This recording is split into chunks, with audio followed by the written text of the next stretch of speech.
Well, it was so very nearly the greatest heist in Test history, but Pakistan couldn't quite run away with the victory. Here are 5 things, though, that we learned from the first Test at the Gabba.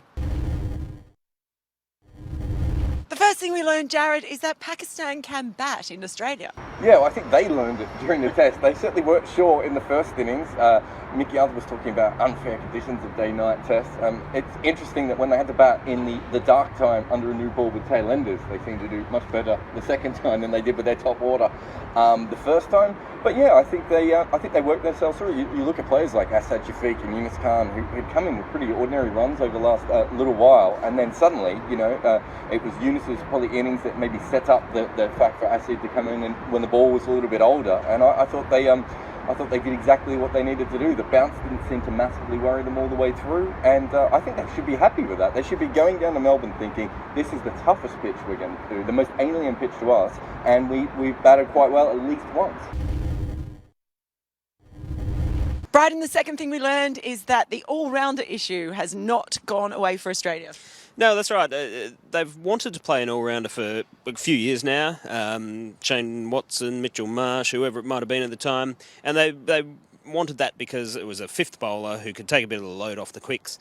Mitchell Marsh wasn't really performing with the bat and kind of wasn't doing a huge amount with the ball. So they dropped him during the South African series. And it was a pretty fundamental shift in thinking in terms of selection. 6 batsmen, keeper, 4 bowlers.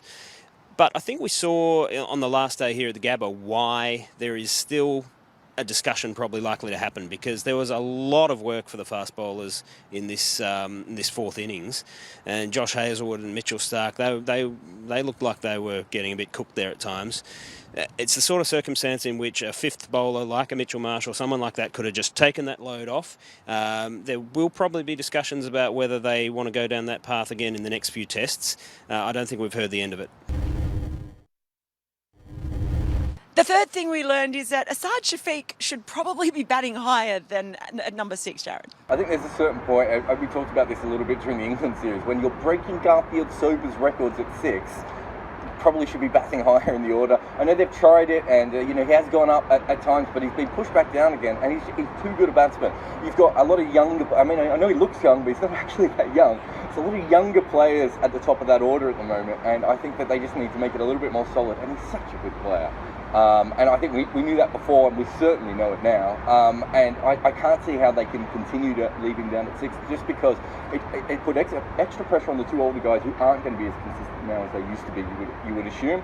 And also, it allows for a couple of young guys to be at the top of the innings and a little bit more inexperience. I just think that the move has to be made by Melbourne.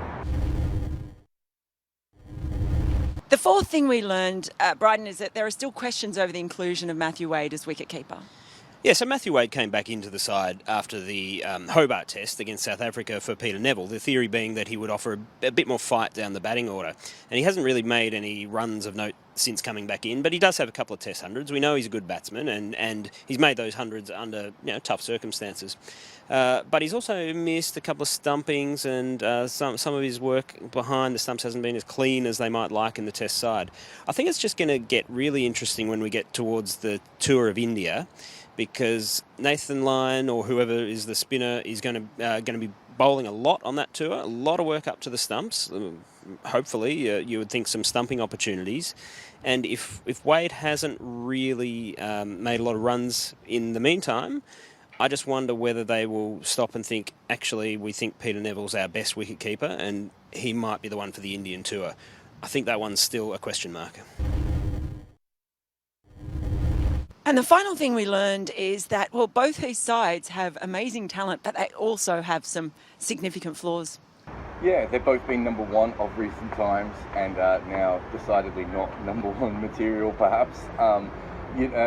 Both of them are coming off almost a crisis of faith as much as anything in the way that they play with Australia and with Pakistan.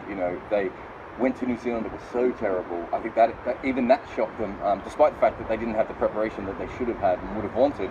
I think they were, that really shook them a little bit. And so what we saw in this test was a couple of teams that were not that great, and then we saw big fielding moments. I think Steve Smith being dropped, just before tea or dinner or whatever break it was on the first day, was such a major moment. And then we saw Steve Smith dropping Asad Shafiq, and those became the bigger moments. Now, if this is two flawed teams who are going to go up and down a little bit, and it comes down to fielding, I think we know that Australia will probably win there.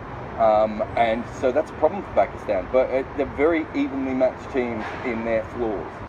They are, and we'll see what exactly happens when they next meet in Melbourne. We'll have all the build up to that test right here on ESPN Cricket Info.